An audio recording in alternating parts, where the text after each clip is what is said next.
Question दिया है दो धनात्मक संख्याओं का एलसीएम उसके एचसीएफ से एचसीएफ के 28 गुने के बराबर है। यदि उनका एचसीएफ 5 है तो अंतर 15 है तो उनका योगफल बताओ। योगफल पूछा जा रहा है, जो संख्याएं हैं उनका योगफल डिफरेंस दिया हुआ है यहाँ पे। 3 जुलाई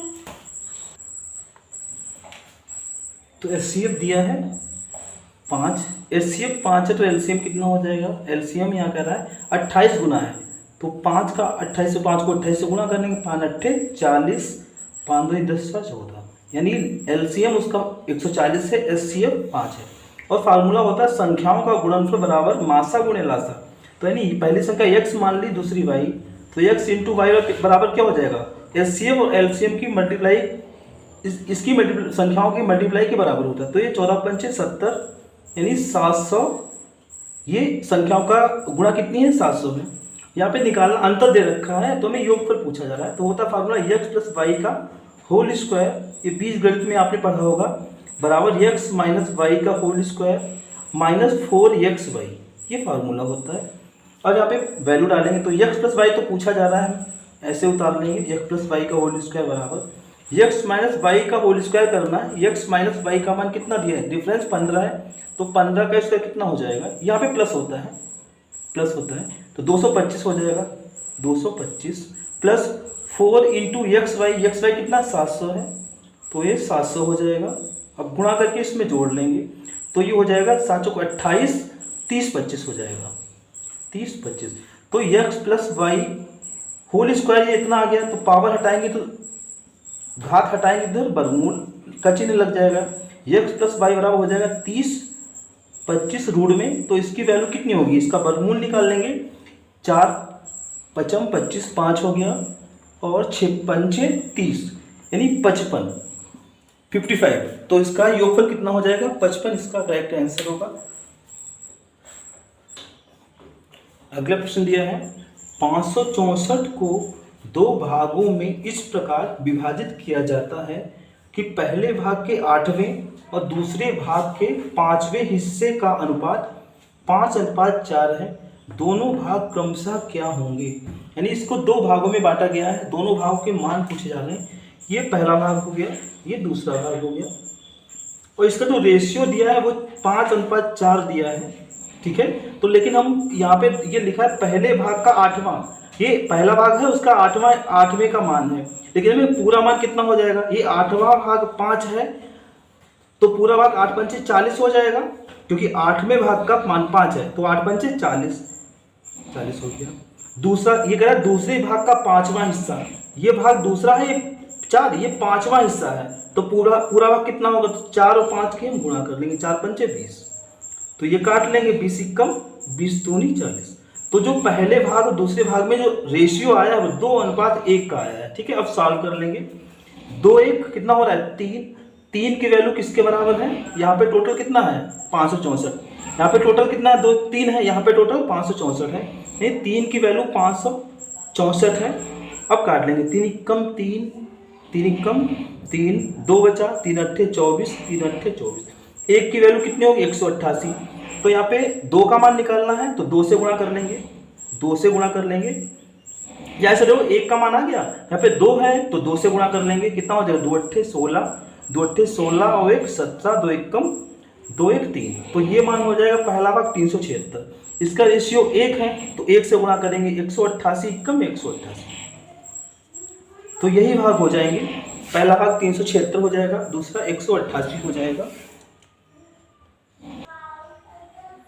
अगला क्वेश्चन दिया है 3 संख्याओं में पहली संख्या दूसरी संख्या की 3 गुनी है। तो अभी ये पहला नंबर हो गया, पहली संख्या, ये दूसरी संख्या और ये तीसरी संख्या। तो इसमें रेशियो पहले बना लेंगे तो वो तो आसान हो जाएगा। ये कह रहा है पहली संख्या दूसरी संख्या की 3 गुनी है, तो यहाँ पे हम इसको हम 2 मान लेंगे, ठीक है। तो इसका 3 गुना है, ये लिखा है दूसरी संख्या का 3 गुना, तो इसको 3 गुना करेंगे 6 हो जाएगा, ठीक है। दूसरी का 3 गुना हो गया। फिर कह रहा है और तीसरी संख्या की 2 गुनी, यहाँ पे ऐसा नंबर है जिसका 2 गुना ये हो रहा है तो कितना हो जाएगा 3 हो जाएगा। देखो रेशियो यही तो कह रहा है, पहली संख्या दूसरी की तो 3 गुनी है, दूसरी की 3 गुनी है, और तीसरी की 2 गुनी है, तीसरी संख्या की 2 गुनी, तीसरी की ये 2 गुनी है, तो ये रेशियो बन गया। ठीक है, अब यहाँ पे कहता है इन तीनों संख्याओं का औसत 110 है। अगर हमें योग पता चल जाए तो बहुत आसानी से आप निकाल लेंगे। तो योग बराबर होता है औसत गुणे संख्या। कितनी संख्या है? 3 है। अगर जितनी संख्या है नंबर ऑफ, यानी कि जितनी संख्या है उसको औसत से गुणा करते हैं तो हमें योगफल आ जाता है। तो 110 की 3 संख्याओं से 3 से गुणा करेंगे 330 हो जाएगा, 330। तो ये तीनों संख्याओं का योगफल आ गया 330। योगफल की तुलना योगफल से, तो यहाँ पे योगफल कितना हो जाएगा? 6 2 8 3 11 हो जाएगा। ठीक है, और गुणे में वो लिखते हैं जो पूछा जा रहा है। ये कह रहा है सबसे छोटी संख्या, सबसे छोटी संख्या जो रेशियो छोटा होगा, ये सबसे छोटा रेशियो है 2, तो 2 से मल्टीप्लाई कर लेंगे, आंसर आ जाएगा 11 3 33, 30 दूनी 60। तो सबसे छोटा नंबर कौन सा होगा? 60, इसका आंसर है 60। नेक्स्ट क्वेश्चन दिया हुआ है निम्नलिखित व्यंजक का मान ज्ञात करें, यानी सिंप्लीफिकेशन का क्वेश्चन सॉल्व करना है। दिया 6 सही 1/2 प्लस 2 सही 5/7 इंटू 4, 6 सही 1/2 प्लस 2 सही 5/7 into 14/19 minus 1/2 division 2 of 1/4 divide by, यानी 11 गुणे 12 डिवाइडेशन 12 प्लस 12। इसको सॉल्व करना है। तो सबसे पहले हम बॉड मास के हिसाब से हाफ को करना है। तो ये 2 से 4 को काट देंगे तो 1/2 बचेगा। ठीक है, अब इसकी गुणा की जाती है, जोड़ा जाता है, तो अब पता ही होगा। तो 2 × 12 13/2 हो जाएगा, प्लस 7 दूनी 14 5 19/7 हो जाएगा, 19/7 इंटू 14/19।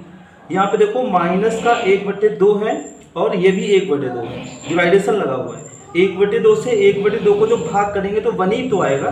तो सेम संख्या से सेम संख्या को डिवाइड किया जाता है तो 1 आता है, तो माइनस का 1 बच गया अपान में।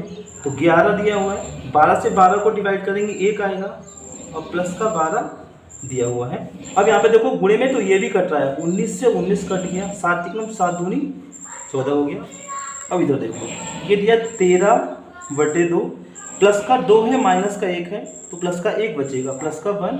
और अपान में कितना है? 11 × 11 12 जोड़ लेंगे, 12 और 11 × 11 2 1 3, यानी हो जाएगा 23 हो जाएगा। ठीक, अब इसकी गुणा हो जाएगी, इसके अपान में कुछ नहीं है तो 30 की गुणा हो जाएगी, इसमें जुड़ जाएगा। 2 1 2 और 13 कितना हो जाएगा? 15 हो जाएगा, 15। और अपान में कितना? 2 है, 23 ये भी है तो इसी में आ जाएगा अपान में। तो इसका राइट आंसर हो जाएगा 15 डिवाइड बाई 46। तो 15/46 इसका आंसर है।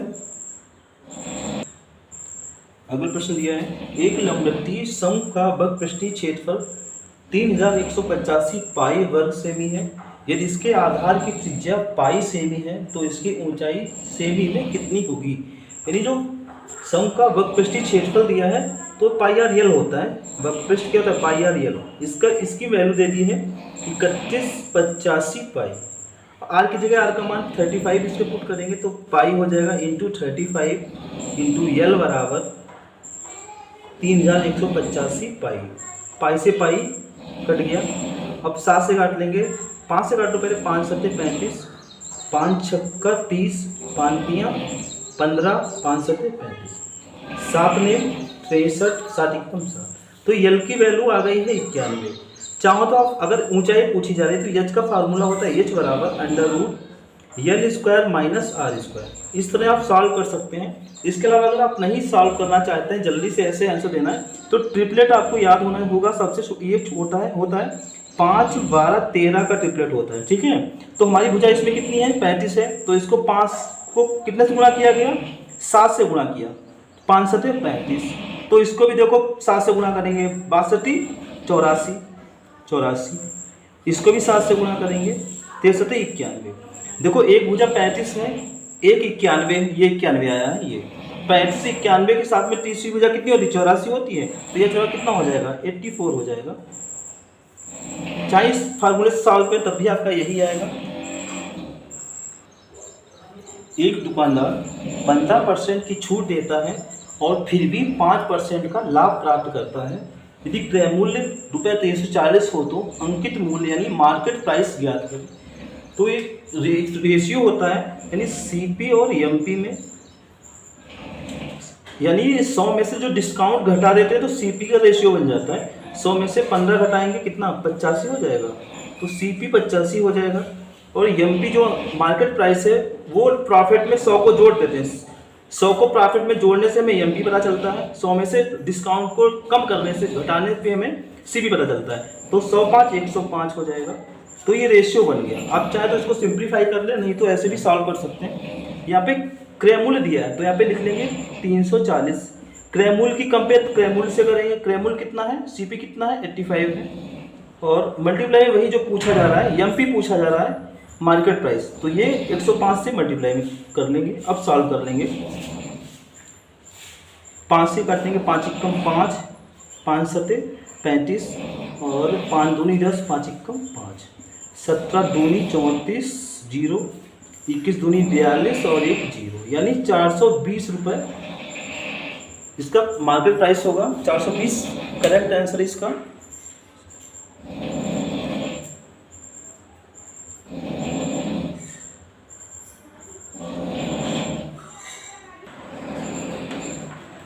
अगला प्रश्न है, कविता ने ₹2500 में एक घड़ी खरीदी और इसे 12% हानि पर बेच दिया। इन रुपयों से उसने एक पंखा खरीदा और उसे 15% लाभ पर बेचा। पूरे लेन देन में उसका लाभ परसेंट या हानि परसेंट बताओ। फाइनली उसको क्या हुआ, यानी पहले 12% हानि पे बेचा, जो पैसे मिले उसने उसको पंखा खरीदा और फिर 15% प्रॉफिट पे बेच दिया। तो फाइनल में उसको लाभ हुआ तो लाभ परसेंट बताओ, हानि हुआ तो हानि परसेंट।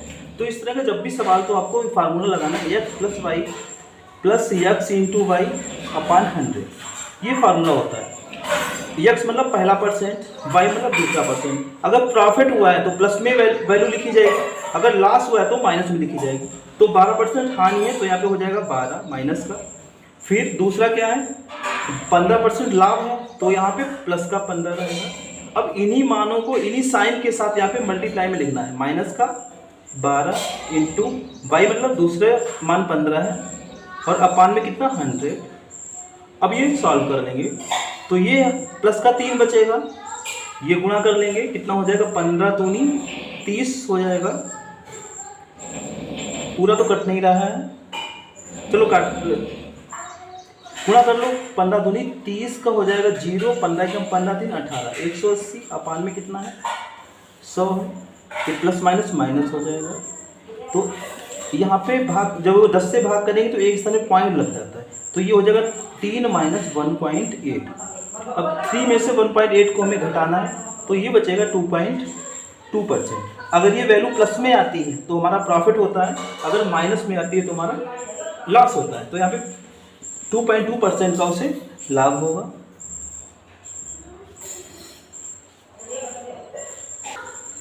यहाँ पे एक मिस्टेक हुई, यहाँ पे जब घटाएंगे इसमें से तो 1.2 बचेगा, 1.2% बचेगा। तो 3 में से हम इसको 1.8 सब्ट्रैक्ट करेंगे, 10 में से 8 जाएगा, 2 बचेगा, 2 में से 1 तो 1, तो 1.2% का उसे प्रॉफिट होगा।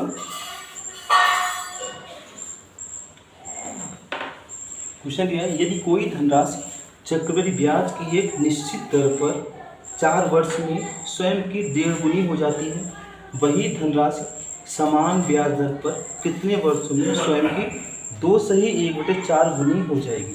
तो इसका फार्मूला जब भी ऐसा सवाल हो तो फार्मूला होता है T2 बराबर T1A, ठीक है। T2 यानी जो समय बाद का पूछा जा रहा है तो T2 ही लिखेंगे, और T1 मतलब प्रारंभिक समय, कितने वर्ष हैं, ये दिए 4 वर्ष तो 4 लिखेंगे। और A का मतलब होता है जो गुना, मतलब गुना जो है उससे हम टुकड़े करते हैं दूसरे गुना को, जो हमारे जो पावर आती है वो उसी को कहते हैं A। तो यहाँ पे कितना है, 2 सही 1/2 का मतलब हो गया 2 1 कम 2 3/2, पहले 3/2 है, फिर कितना है 4 दूनी 8 है, 9/4 है, 9/4। इसको जब 2 टाइम लिखेंगे, 2 बार लिखेंगे तभी तो इतना होगा। तो जब इससे टुकड़े किए जाएंगे 2 पावर आएगी ना, इसके टुकड़े करेंगे 3/2, इसमें कितनी 2 घातें बनेंगी, तो 2 ही वैल्यू हो जाएगी A की। जो पावर होती है वही जो घात होती है वही A का मान। तो 4 दूनी 8 वर्ष, तो 8 वर्ष इसका राइट आंसर हो जाएगा। अगला प्रश्न ये है, एक दुकानदार ₹1500 में 35 दर्जन पेंसिल खरीदता है, उसे 40% का लाभ प्राप्त करने के लिए 125 रुपये में कितनी पेंसिलें बेचनी चाहिए। तो एक फार्मूला होता है दाम बटे संख्या, यानी दाम बटे संख्या। इस प्रकार लिख लेते हैं, कितना दाम है, 1500 रुपये है, 1500, और 1500 में कितनी पेंसिलें मिलती हैं, संख्या लिखी जाएगी अपान में। ये 35 दर्जन है तो एक दर्जन में 12 से गुणा कर लेंगे, 12 पंचे 60, 5 36, 6 42, ठीक है, ये दाम हो गया, ये संख्या हो गई। तो ये क्रय मूल्य खरीदना, ये खरीदता है तो ये क्रय मूल्य हो गया। अगर यहाँ पे लिखा होता बेचता है तो ये विक्रय मूल्य हो गया। तो क्रय मूल्य का परसेंटेज 100% होता है, तो अपान में क्रय मूल्य, तो अपान में 100 लिखेंगे क्योंकि ये कॉस्ट प्राइस है, कॉस्ट प्राइस 100% होता है। फिर अगर 40% का लाभ प्राप्त करने के लिए 100 पे 40 का लाभ होगा तो विक्रय मूल्य कितना हो जाएगा, 140 हो जाएगा। तो 140 ये पूछा जाता है, ये गुणे में। अब कह रहा है 125 रुपये में कितनी पेंसिल बेचनी चाहिए। या तो आप 125 125 गुणे में कर लो दोनों जगह, या तो आप इसी में इस प्रकार काटो कि ऊपर 125 आ जाए, क्योंकि ऊपर दाम होता है, ऊपर रुपए आएंगे, नीचे संख्या आएगी, तो ऊपर 125 बचा लेना है, तो वही अपान में नंबर आ जाएगा। तो काट लो, एक 0 से 14 से काट लो, 14 एकम 14, 14 तियाँ 42, ठीक है। फिर एक 0 से 0 कट गया, फिर काट लो 5 से 4 से काट लेंगे, 4 दूनी 8, 2 बचा, 4 पंचे 20, 4 से इसको भी काटेंगे, 4 तियाँ 12 हो जाएगा, 13 14 15, 4 सते 28, 4 पंचे 20। 3 से भी काट लेंगे, 3 एकम 3, 3 दूनी 6, 1 बचा, 3 15। तो 125 पे पूछा था तो 125 रुपये हो जाएंगे, और पान में 25 है तो 125 में कितनी वस्तुएं, 25 वस्तुएं बेचनी पड़ेगी, तो 25 का आंसर हो जाएगा, 25 वस्तुएं। क्वेश्चन दिए हुए हैं, ए और बी एक साथ चलना शुरू करते हैं और क्रमशः x और y स्थानों से एक दूसरे की ओर बढ़ते हैं। मार्ग में एक निश्चित बिंदु पर एक दूसरे से मिलने के पश्चात उन्हें y और x तक पहुंचने में 3.2 घंटे और 1.8 घंटे लगते हैं। यदि b की चाल 12 किमी प्रति घंटा थी तो a की चाल किमी प्रति घंटे में बताओ। तो a जो है वो x से y की ओर चल रहा है, b जो है y से x की ओर चल रहा है। जो वहाँ पे मिलते हैं वहाँ पर अपने अपने गंतव्य पर जाने के लिए उन्हें 3.2 घंटे और 1.8 घंटे लगते हैं। तो b की चाल तो दे दिए, a की चाल पूछी जा रही है। तो a और b की चाल में जो रेशियो होता है a अनुपात v, यानी चाल में वो रेशियो होता है वो रूट में T2 माइनस T1 होता है। T2 यानी T2 माइनस √T1, ये फार्मूला हो। ये अभी सॉल्व कर लेंगे, रेशियो आ जाएगा। तो T2 कितना है, ये अपान वो ये अनुपात यहाँ पे होता है, अनुपात। तो यहाँ पे कितना है, T2 कितना है, यहाँ पे T2 दिया है, ये T1 हो गया और ये T2 हो गया, ये 1.8 है, 1.8 है रेशियो। फिर कितना है, एक में भी कर सकते हो अलग अलग। फिर कितना T1 कितना 3.2 है, ये रूट में है। पॉइंट बराबर स्थान पे तो हट जाएंगे। अब काट लेंगे, ये काटेंगे तो ये हो जाएगा 2 नेम 18 और 2 एकम 2 छंग 12।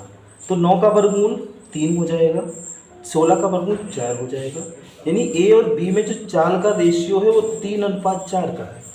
मान बी का दिया है तो 12 किमी प्रति घंटा है बी का मान है, तो अपान में बी की वैल्यू लिखेंगे 4 और गुणे में ए की चाल पूछी जा रही है, ए की चाल। तो ए का रेशियो 3 है, गुणे में 3 काटेंगे, 4 तियाँ 12, तो 3 तियाँ 9 किमी बराबर, ये आंसर हो जाएगा। 9 किमी प्रति घंटा ए की चाल होगी। यदि ए का 15% बी के 45% के बराबर है तो पहले रेशियो बना लेंगे, यानी ए का 15% बराबर है बी का 45%। तो इस परसेंट कट जाएगा, 15 एकम 15 तियाँ 45। बी इधर आएगा तो बटे में आएगा, हो जाएगा ए बटे बी बराबर कितना 3 है और बटे में कुछ नहीं तो 1 हो जाएगा। ए का मान रेशियो में 3 हो गया, बी का मान 1 हो गया। अब कह रहा है ए माइनस बी का कितना परसेंट ए के बराबर, तो मान लेंगे x%। ए माइनस बी का कितना लिखा है यहाँ पे x लिखेंगे, x% बराबर किसके है, ए के बराबर है। अब सॉल्व कर लेंगे, इससे सबकी वैल्यू डाल देंगे और सॉल्व कर लेंगे। तो यहाँ पे ए का मान दिया है 3, बी का मान है 1, तो a माइनस बी यानी 3 में से 1 घटाएंगे तो 2 हो जाएगा, इंटू एक्स परसेंट हटेगा तो अपान में 100 बराबर a का मान कितना है 3 है। अब सॉल्व कर लेंगे, ये देखो 2 से काटा, 2 पंचे 10 0, तो x बराबर कितना हो जाएगा, इसकी गुणा हो जाएगी 50 पाँतियाँ 15 150 हो जाएगा, 150% ये आंसर हो जाएगा। यानी x की वैल्यू कितनी है 150, ये राइट आंसर होगा। क्वेश्चन दिया हुआ है एक निश्चित कार्य को पूरा करने में ए बी की तुलना में 50% कम कुशल है और बी सी की तुलना में 50% अधिक कुशल है। ए बी और सी तीनों मिलकर 48 दिन में कार्य पूरा कर लेते हैं। ए अकेले इसी कार्य को कितने दिनों में पूरा कर सकता है। तो पहले इफिशियंसी दी है, इसमें इफिशियंसी निकाल लेंगे, ए अनुपात बी अनुपात सी, जो कार्य करने की दर है मान लेंगे वो सी कितना, सी को 100 मान लेंगे कि सी कार्य करने की क्षमता जो 100 है। फिर लिखा है 50%, बी कितना है 50% ज़्यादा है, 50% आधा होता है तो इसका 50% ज़्यादा करेंगे, ये 150 हो जाएगा। फिर कह रहा है ए जो है बी की तुलना में 50% कम है, ए जो है इसका 50% कम है तो इसका 50% 75 हो जाएगा, तो 75 इसमें से घटाएंगे तो 75 ही बचेगा। कट रहा है तो काट लेंगे, 25 तियाँ 75, 25 छक्का 150, 25 छक्कू 100। तो ये कार्य करने की क्षमता है 3 6 अनुपात 4, ये आ गई है। यहाँ पे लिखा है तीनों मिलके काम जो करते हैं 28 दिनों में, तो तीनों मिलके काम करेंगे, तीनों क्षमताएं लगेगी, 6 3 9 4 13, यानी 13 पावर से जब काम होता है तो 48 दिन लगता है बराबर। जो पूछा जाता है उसका उधर साइड में लिखते हैं। कह रहा है ए अकेले, तो ए की क्षमता ए अकेले काम करेगा, 3 क्षमता से काम करेगा, 3 इफिशियंसी से वर्क करेगा और कितने दिन यानी यक्स लगा लेंगे। अब सॉल्व कर लेंगे, 3 कम 3, 1 बचा 3 6 18, अब गुणा कर लेंगे, 16 तियाँ 48, 16 कम 16 4 20, 208 दिन, तो 208 दिन लगेंगे, 208 दिन ए को लगेंगे, ये राइट आंसर है इसका। क्वेश्चन दिया एक वस्तु का अंकित मूल्य 250 रुपये है, इस अंकित मूल्य पर 20%, 10% और x% की 3 क्रमिक छूट के बाद 164 रुपये 70 पैसे में इसे बेचा जाता है। 3 डिस्काउंट लगे हुए हैं तो x का मान बताओ, यानी पहला डिस्काउंट 20% है, दूसरा 10, तीसरा यहाँ पे x दे दिया है तो x की वैल्यू निकालनी है। तो 250 ये उसका प्रिंट रेट है, मार्केट प्राइस है, इस पर 10% का पहला डिस्काउंट लगेगा, 10% का जब लगेगा तो ये अपने आप में 100% है, जब 10% कम हो जाएगा तो ये कितना 90% हो जाएगा, तो 250 का कितना निकालना है 90%। 2 जीरो से 0 काट लेंगे, 25 अट्ठे 225 नहीं 225, तो पहले डिस्काउंट के बाद में रेट कितना रह गया 225 रह गया, ठीक है। फिर कितना अच्छा ये पहला ये गलत हो गया है, ये डिस्काउंट 20% का लग रहा है तो यहाँ पे 90 नहीं होगा, यहाँ पे इसे देखो पहला डिस्काउंट 20% का है तो 80% रह जाएगा, यानी 250 ये है 100% है लेकिन 20% डिस्काउंट के बाद ये अपने आप का 80% रह जाएगा, तो 80% निकाल लेंगे। 2 जीरो से 2 जीरो कट गया, 25 रुपये 200, तो पहले डिस्काउंट के बाद में 200 रुपये रह गया। अब दूसरा डिस्काउंट 10 का लग रहा है तो 10 को आप 10 इसका 10% 20 हो जाएगा, 20 कम करेंगे तो 180, तो दूसरे डिस्काउंट के बाद कितना रह जाएगा रेट इसका 180 रह जाएगा। अब 180 का रह गया, 180 की चीज़ वो कितने में बेच रहा है 164.70 में, कितने में बेच रहा है। तो ये यहाँ पर का ये तो पता है 10% है, 10% माइनस हुआ, ये 20% माइनस हुआ, यहाँ पर x% है तो x की वैल्यू निकालनी है, तो घटा लें कितना कम हुआ है, यहाँ पे लिख के घटा 180.00 में से 164.70 घटाएंगे तो 30 बचेगा, 9 में से 4 गया 5 बचेगा, 7 में 6 गया 1, तो 15.30 कम हो रहा है यहाँ पे 15.30, कितने में कम हो रहा है 180 में, परसेंट के लिए गुणे में 100, पॉइंट 2 स्थान पे है तो 2 जीरो लगा लेंगे, पॉइंट हट गया तो 1 2 3 0, 1 2 3 0 कट जाएगा।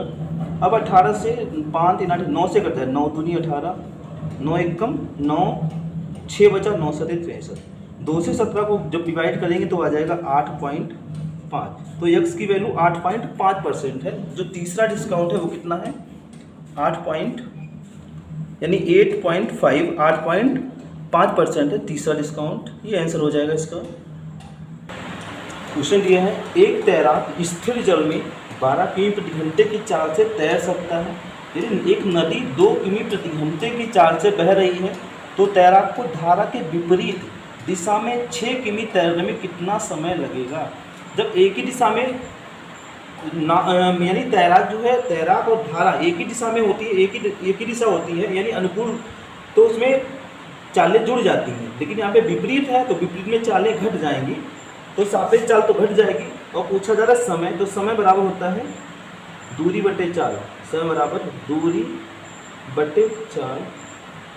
तो दूरी कितनी है, 6 किमी तैरने में 6 किमी दूरी है, ठीक है। दूरी चाल कितनी हो जाएगी, तैराक की 12 किमी प्रति घंटा है और इसकी 2 है, तो 2 घट जाएगा तो 10 आ जाएगा। तो डिवाइड करेंगे तो 10 से भाग कर 0.6 घंटा, ठीक है, 0.6 घंटा। घंटे में ये आंसर हो जाएगा। अगर मिनट बनाने हैं तो आप 60 से इसको मल्टीप्लाई कर लेंगे, मिनट बन जाएंगे। यानी 0.6 है घंटे, इसको 60 से गुणा करेंगे तो हो जाएगा 36 यानी 36 मिनट हो जाएगा। घंटे में ये आंसर होगा, मिनट में ये आंसर होगा 36 मिनट, इसका राइट आंसर है। पाइप ए और बी एक टैंक को क्रमशः 10 घंटे और 13 सही 1.3 घंटे में भर सकते हैं। पाइप सी एक निकासी पाइप है, यानी सी पाइप पानी को निकालता है। तीनों एक साथ खोले जाते हैं तो टैंक 8 घंटे में भर जाता है। पाइप सी अकेले टैंक के 25% भाग को कितने घंटे में खाली कर देगा। तो ए है और बी है, ठीक है, और ये तीनों खोले जाते हैं तो टाइमिंग दी है, यानी ए और प्लस बी, ठीक है, और माइनस सी खाली कर रहा है। तो ये तीनों खोले जाएंगे तो ए भरेगा, बी भरेगा, सी खाली करेगा। तो ए कितने अकेले 10 घंटे में, बी अकेला 13 से 1/3, इसका मतलब हो गया 13 तिया 39, 40/3, 40/3। ये तीनों जब पाइप खोल दिए जाते हैं तो 8 घंटे, तो इसका 8 घंटे। तो ऊपर अंश जो होते हैं उनका एलसीएम ले लिया जाता है। 8, 40 और 10 का एलसीएम 40 है। 10 से भाग करें, 10 चौको 40, 4 हो जाएगा। अंश से अंश को भाग करेंगे और हर से गुणा कर लेंगे। यहाँ पे 1 है तो 1 से करेंगे, यही आ जाएगा। तो 40 से 40 को डिवाइड करेंगे, 1 आएगा, 1 तिया 3, 3 हो जाएगा। 8 से भाग करेंगे, 8 40 को 8 पंचे 40, 5। तो ये क्षमताएं आ गई। ए की क्षमता 4 है, बी की क्षमता 3 है और ए बी सी तीनों खोले जाते हैं तो 5 क्षमता रह जाती है। इसका मतलब क्या हुआ कि सी की जो क्षमता है वो कितनी है, यानी सी की जो क्षमता है वो 2 हो जाएगी, क्योंकि यहाँ पे ए और बी की क्षमता 7 है, लेकिन जब सी शामिल हो जाता है तो 5 ही रह जाती है, 2 कम हो जाती है। तो इसका मतलब सी 2 क्षमता कम कर देता है। सी की क्षमता 2 है। अब कह रहा है कि सी अकेले टैंक के 25% भाग, टोटल भाग कितना है 40% है। जो एलसीएम होता है वही टोटल वर्क होता है। 40% पानी है, 40% का 25% यानी 25/100 कर लेंगे। ये कह रहा है कि सी कितने देर में खाली करेगा, तो सी की क्षमता 2 है, 2 एफिशिएंसी इंटू एक्स लिख लो या टी लिख सकते हो। अब काट लेंगे, 0 से 0 कट गया, 2 से 2 दूनी 4 कट गया और 2 पंचे 10 हो गया, 5 25 हो गया। तो 5 घंटे इसका आंसर हो जाएगा, यानी सी पाइप इसे 5 घंटे में खाली कर देगा। ये राइट आंसर है इसका। क्वेश्चन दिया, एक ठोस घन का संपूर्ण पृष्ठीय क्षेत्रफल 294 वर्ग सेमी है। इसे पिघलाकर 7 सेमी त्रिज्या वाला बेलन बनाया जाता है। बेलन की ऊंचाई सेंटीमीटर में दशमलव के एक स्थान तक कितनी होगी। पाई बराबर, पाई की वैल्यू 22/7 ले, यानी पाई का मान 22/7 लेना है। तो सबसे पहले घन की भुजा ज्ञात कर लेंगे। संपूर्ण पृष्ठ दिया है घन का, तो ये होता है 6 इंटू भुजा स्क्वायर, ठीक है, 6a² होता है घन का संपूर्ण पृष्ठ का। ये फॉर्मूला 6 इंटू भुजा स्क्वायर, ये वैल्यू दे दी है 294। 6 से काट लेंगे, 6 चौक 24, 6 नाम 54। तो a बराबर कितना 7 हो जाएगा, 7 सेमी, यानी घन की भुजा कितनी है 7 सेमी है। जब किसी को पिघला के दूसरी चीज बनाई जाती है तो उनके आयतन सेम रहते हैं। तो घन को पिघला के बेलन बनाया जाता है, तो बेलन का आयतन जितना होगा वही घन का आयतन हो जाएगा। तो हो जाएगा बेलन का आयतन बराबर, यानी बेलन का आयतन और बराबर हो जाएगा घन का आयतन। घन का आयतन फार्मूला लगाएंगे, बेलन का आयतन होता है पाई r², h बराबर घन का फार्मूला होता है भुजा क्यूब, ठीक है। तो पाई की वैल्यू दे रखी है 22/7, तो ये हो जाएगा 22/7 इंटू 7 × 7, एच की वैल्यू निकालनी है, ये का मान है 7 × 7 × 7। अब सबको काट लेंगे, 7 से 7 कट गया, इस 7 से ये 7 कट गया, ये 22 बचा, ये उधर अपान में जाएगा, तो एच बराबर हो जाएगा 7×7 = 49/22।